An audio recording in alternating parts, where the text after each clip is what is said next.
Hi guys, this is Shayna from YumiYarns.com, and I've got a new tutorial for you today on how to make these fun welts in your knitting using a tuck stitch. A tuck stitch is a lot easier than I think people think it is.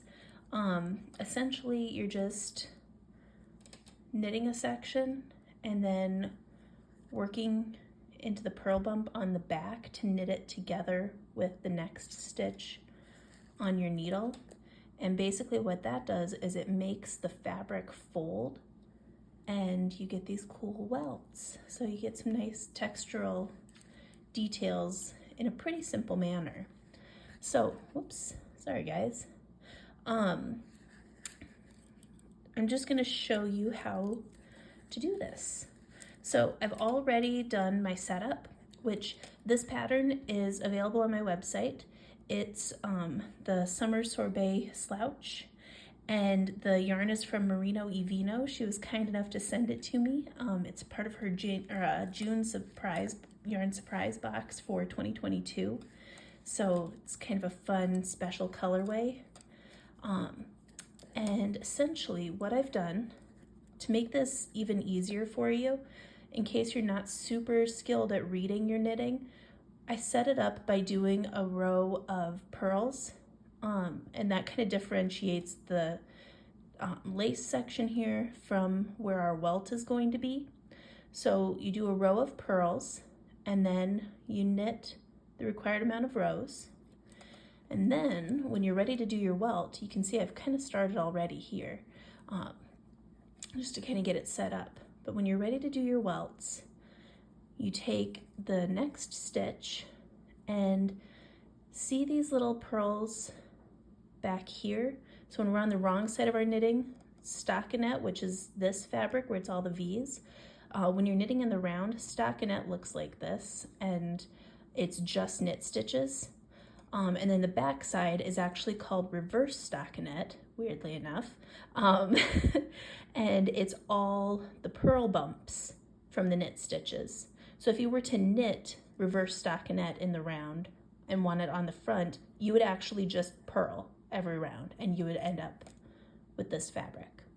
So what we're going to do though is see these little purl bumps right here. So here's my active stitch on the needle.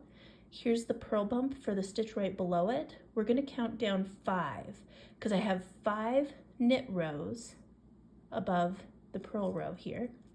And just in case you lose count, if you look, see how all the purl bumps go along here until right here where you see kind of like a little knit section? That's actually the back side of our purl row here. So you have a little bit of a stopping point between the lace.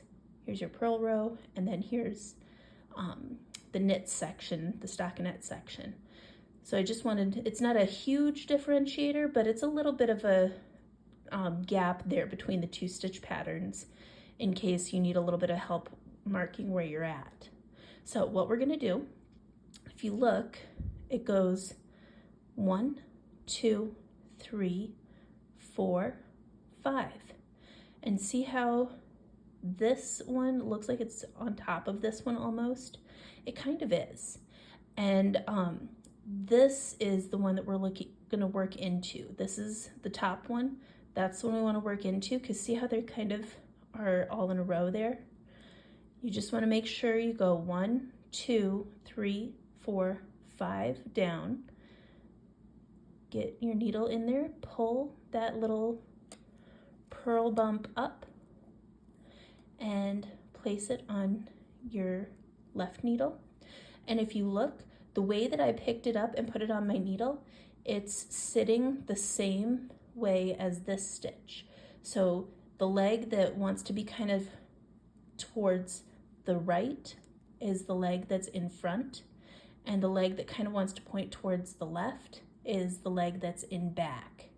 And that's how you want your stitches oriented, even, you know, when you're not doing tuck stitches and stuff. Because if you look, all of these stitches that are live on the needles, the front leg wants to go to the right and the back leg wants to go to the left. So you just want to make sure when you put this stitch on the needle that it's going the right direction. And all you do is knit those two stitches together. And like I said, it just kind of sucks up the row down here and brings it up here. So you're just kind of creating that little fold or that welt in the fabric. And you just repeat that all the way around to get these welts through the whole fabric. You can just do a welt or a tuck stitch here and there and you'll get a different effect.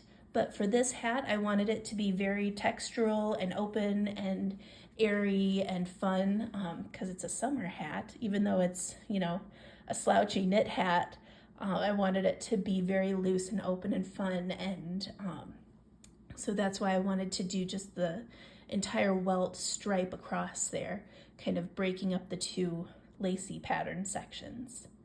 But yeah, I hope you guys enjoyed the tutorial. I've got all the details at my site, yumiyarns.com. Again, thank you Merino y Vino for the yarn so we could do this tutorial. It's beautiful. And the hat pattern is the Summer Sorbet Slouch, and it's available on yumiyarns.com and ravelry.com. Thank you guys so much. I hope you have a great day. And thank you especially to my Patreon members who provide a little bit of funding each month for me so that I can have the tools and apps that I need to do the video editing and everything for these tutorials. If you're interested in helping out that way, it's $2 a month and you get behind the scenes peeks, and I ask for their opinion on different things that I'm planning on doing, and they get early access to patterns and different things like that too. So lots of good stuff. And I've got links to everything down in the description. Thank you guys so much and have a great day and happy knitting. Bye.